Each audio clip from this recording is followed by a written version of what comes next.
There's a specific kind of loneliness that has nothing to do with being alone. You can be surrounded by people, coworkers, a partner, a full social calendar on paper, and still feel it. It sits underneath the surface of a normal day, and you can't quite locate it. And the reason most advice about loneliness has never quite fit your situation is that it assumes you're dealing with one thing. You're probably dealing with three. Most content about adult loneliness treats it as a single condition with a single cause and a single fix.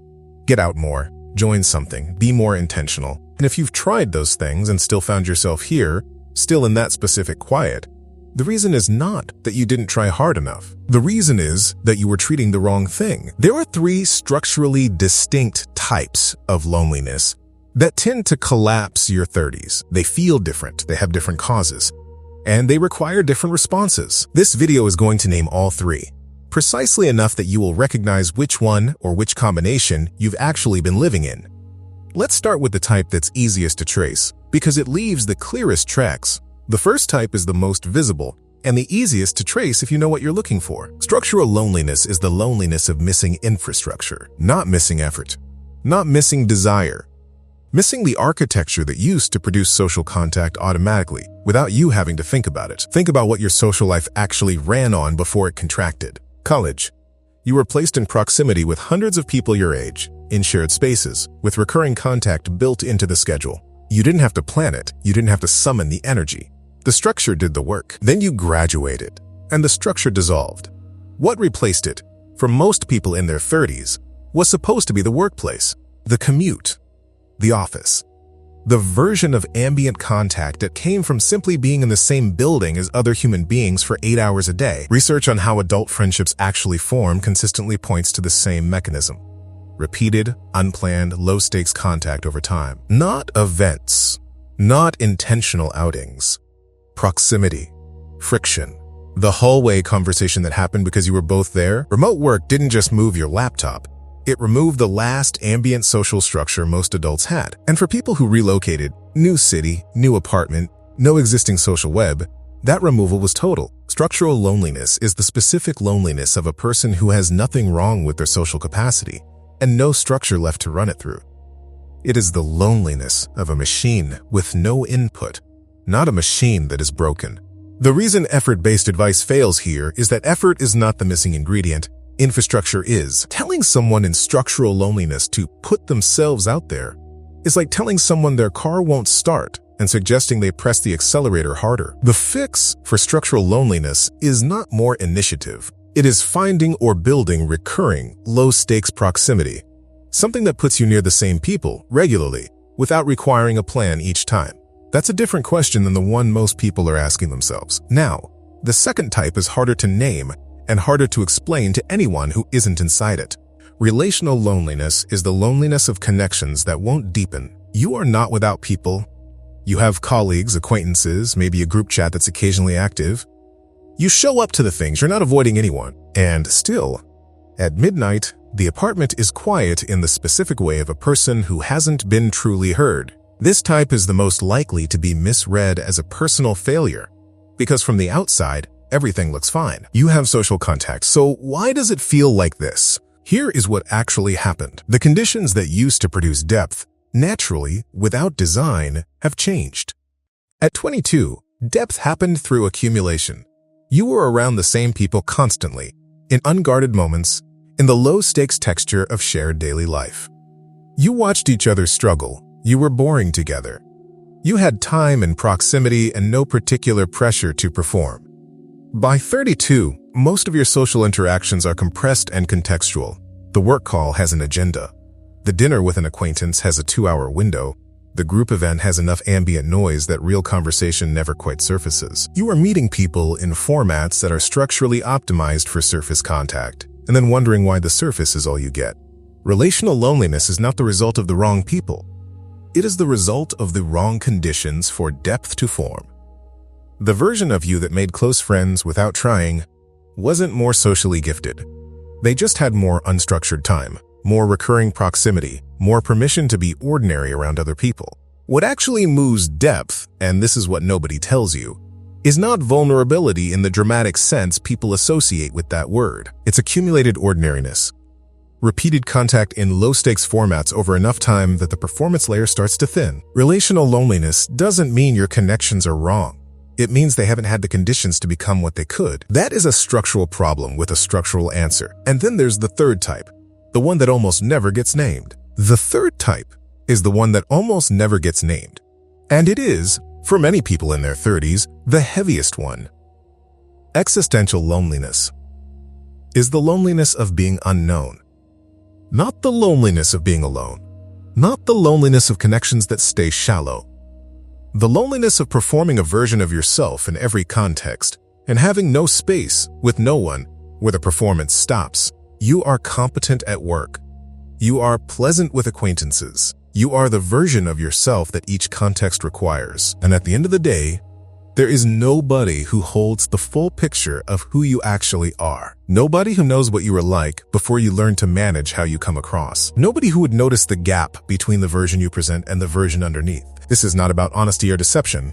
It is about what digital-first, contextual, curated adult life does to the experience of being known. You are 32. You have been online, really online, socially online since your mid-teens. That is 15 to 20 years of social interaction that carried the option to edit, revise, delete, and present before sending. 15 to 20 years of learning, gradually and without noticing, that how you come across is something you are responsible for managing.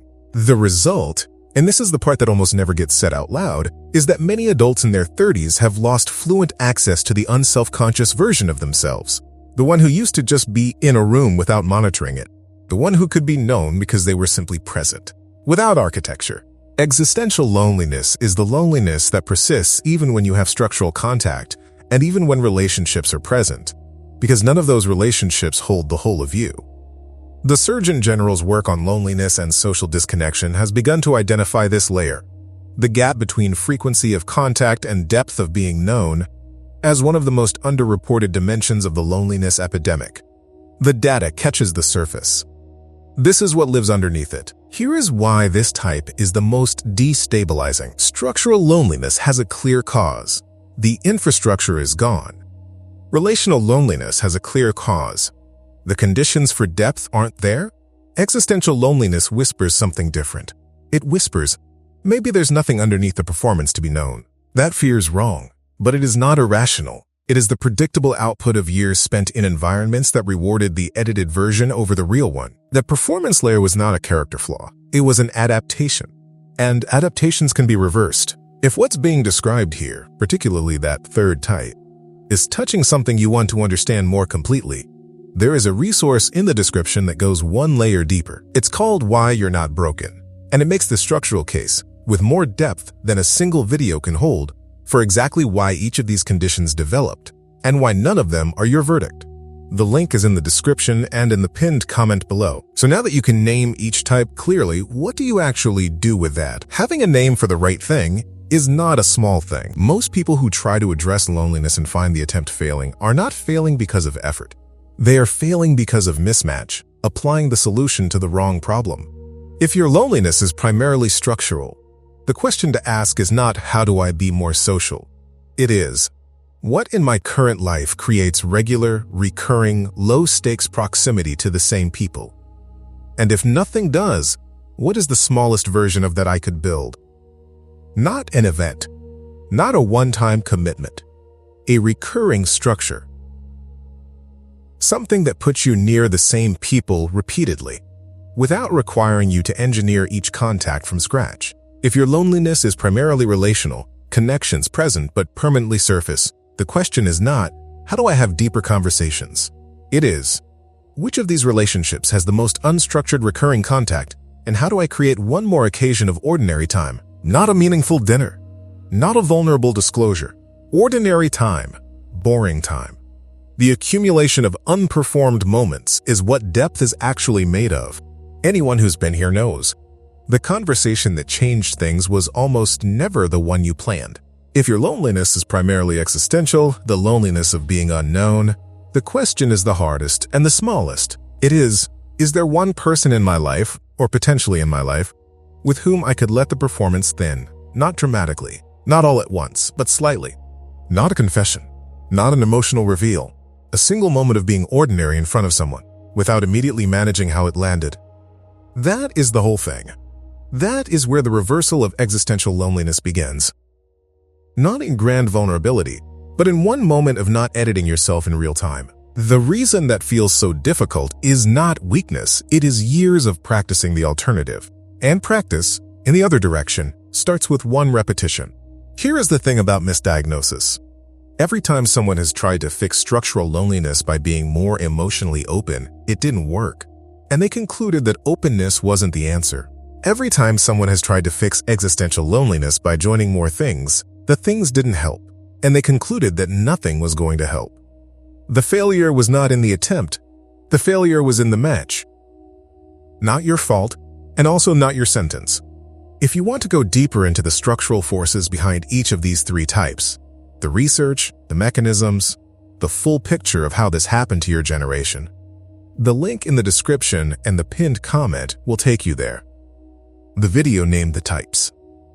What's waiting in the description shows you exactly what built them. Which of the three landed hardest for you? And did you already know it was that one? Or did something in this video name it for the first time? You arrived here with a feeling that didn't have a name. Or rather, with a name that was too large and too general to be useful. Loneliness. A word that covers too much to point at anything specific. What you leave with is a finer instrument. Structural loneliness. The architecture is gone, and effort alone cannot replace it. Relational loneliness. The people may be there, but the conditions for depth are not, and conditions are changeable. Existential loneliness. The performance layer has thickened over years of living in environments that rewarded it, and thickening is reversible. None of these are verdicts. All of them are maps. And here's what maps do. They do not require you to be ready to walk the entire path. They require you to know which direction you're facing. You know that now. The version of you that used to make friends without thinking, that person was not operating without loneliness or without fear. They were operating inside a structure that handled the friction for them. The structure is gone. What they had is still in you. The capacity for real contact, for genuine closeness, for being known rather than presented, that capacity was not deleted by the years of digital-first social life. It was overlaid by habit, by adaptation, by the entirely reasonable response of a person living in an environment that kept rewarding the edited version. What is overlaid is not gone. It is underneath, and underneath is not far. The path out of each of these three types of loneliness is real. It is not the path you were handed, the one that told you to try harder and join more things and be more open without explaining what that actually meant. It is more specific than that, more honest than that, and considerably more within reach than the fog made it feel. You're not imagining it. You never were. And now you have something you didn't have 20 minutes ago. A name for the specific thing. That is where everything starts.